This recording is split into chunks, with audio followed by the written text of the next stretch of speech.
You're watching Spirit Spotlight. Hey everybody, this is Austin Sumwitz with WNEM TV5 Sports, and welcome to the Spirit Spotlight, where we zone in on everything Saginaw Spirit hockey. Once again, joined by Dylan Clark of the Spirit. The guys just came back from a long road weekend. They got 2 points out of it right now. Talk to me kind of just coming out of that week where the Spirit are kind of sitting right now. Yeah, this was a long trip. We put over 1,100 miles on the bus coming back. A full round trip. It was a lot of travel. It's the longest trip of the year that we take. Picked up a really exciting win on Thursday against the Peterborough Petes. Stepan Shurigan, probably the biggest story from that game. 48 saves, new career high for him. He was fantastic.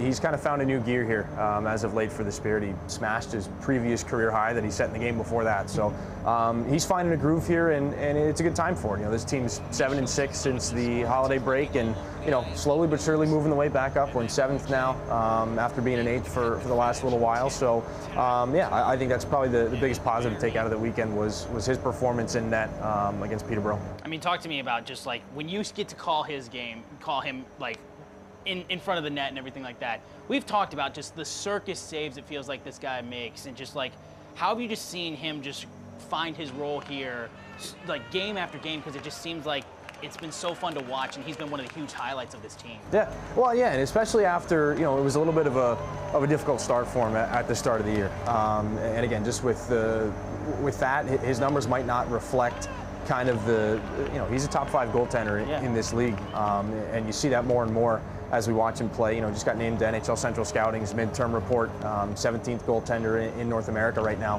So to see him grow and really get used to, people forget it's an adjustment coming over from Russia. They play on the Olympic size ice over in the MHL. So for a goaltender, as you're trying to kind of get your bearings, the markings on the ice are a little bit further apart, and the way the plays come together, it develops a little bit differently. So you've got to kind of adjust to the game speed and the way things flow that way.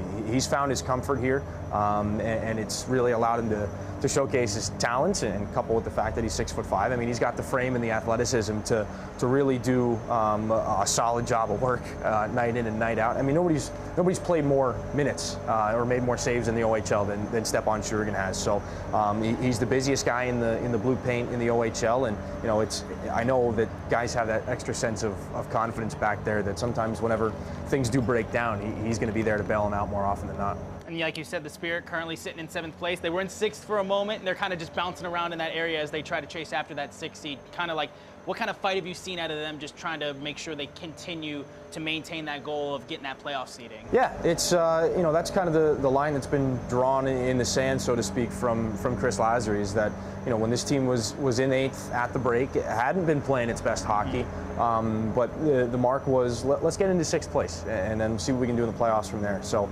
I think that, having that goal, it's just a little bit uncomfortable. It's a little bit ahead of where they are right now, but it's reasonable and it's manageable. And I think when you're setting goals for a team that's kind of got a foot in both camps, like on the one hand, they're focusing on making sure the 16 and 17-year-olds get their playing time and develop as rapidly as they can. Think about guys like Drew Roscoe and Ryan Hanrahan, Jensen Geldart. But at the same time, being competitive and still picking up wins and trying to make headway in a tough Western Conference this year. They're in a really unique and I think really fun spot right now, because they're kind of pulling off both right now. So the tail end of that road trip, tough game in Kingston, tough game in Ottawa. There's no two ways about that. But again, you go back to that win in Peterborough on Thursday. A lot of positives to pull from that hockey game. They went 7 for 8 on the penalty kill and did a really good job doing it. So you try to pull that and keep that momentum going. And we're inside 25 games left here in this regular season. We're flew by. Yeah, we're coming down. There's still a lot of hockey left to be played, but we're coming down towards a push for the playoffs. And again, it's one small step at a time, but those pile up, and all of a sudden you find yourself in 7th, or again, like the goal, 6th place going into the postseason. Huge opportunity for the Spirit coming up on Friday when they travel to Sarnia to take on the Sting. Talk to me kind of about that matchup and how the Spirit can just get another good chance to grab another 2 points. Yeah, only played them once this year, so it's a little strange that it's a division rival. We played them 6 times and we've only seen them once to this point. Now they had their good fortune against the Sting in that game. But this is one where, Sarnia, team below them in the standings, you're trying to pick up as much ground as possible. You've got a lot of games left against them, so you got to kind of make hay while the sun is shining, so to speak. This is an important game on the schedule for sure. They haven't been to Sarnia yet this year. It's been a bit of a mixed bag in that building over the last couple of years, so it's not a must-win game, but this is a winnable game for sure, and I know that they're going to put a lot into this one. And then we mentioned this off camera actually. It was a bit of a hard road trip coming back here to Saginaw from their road trip. I mean, got home late. Laz actually gave the guys a day off. And talk to me right now when they get back on the ice and they're practicing again, just kind of like what you're thinking you're going to see out of these guys as they just trying to get back into swinging things and prepare for Friday. Yeah, I think as time goes by, there's more and more belief, and guys are getting into kind of a routine. I mean, remember the trade deadline's always a shakeup for everybody. You're seeing. And I know we've talked about this in weeks past. We're a couple of weeks past the trade deadline now, but you're seeing friends go out the door and some new faces come in. So the question is, where does everybody fit in after that? How do things work? And I think they're starting to hit a stride that way.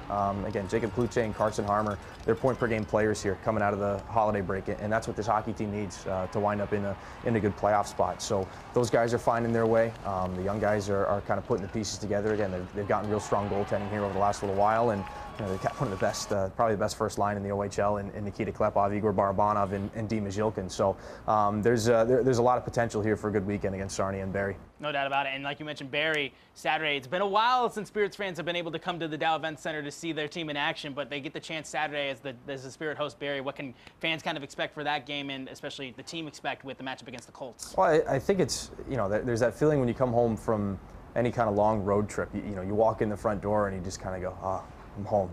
That's way better. So I think it's going to be kind of the same feeling, for fans coming back into the Dow Events Center. They're going to walk in, they're going to say, all right, we're home. And I know that's the feeling for this hockey team too. So I'm excited to see them step back onto the ice here at the Dow behind us coming up on Saturday. It's a Barrie team that they've beaten in overtime once. This is the last time they're going to see him this year. Really, really exciting overtime win. Needed some great goaltending in that game as well. A couple of months back at this point. Carson Harmer with the OT winner. So it's going to be another task. I mean, Barrie's a real strong playoff contender, a playoff team, I should say, out in the Eastern Conference. They've had some bumps in the last little bit, but things always have a way of getting a little bit nasty whenever you see the Eastern Conference teams, just because you don't see them very much. Then it's our first responders night coming up with Fisher Company on Saturday. So the first responders game at 4 o'clock prior to our game against Barrie. Your ticket to one gets you into both, so it's going to be a lot of hockey. We're making up for some lost hockey here at the Dow. It's going to be exciting for sure, and of course, if fans are looking to come out to see that game against Barrie this Saturday, go to SaginawSpirit.com for all your ticket information. I think that's going to do it for this episode of the Spirit Spotlight. Appreciate it once again, Dylan, for joining me again. I'm Austin Sumwitz with WNEM TV5 Sports. This has been the Spirit Spotlight. Go Spirit.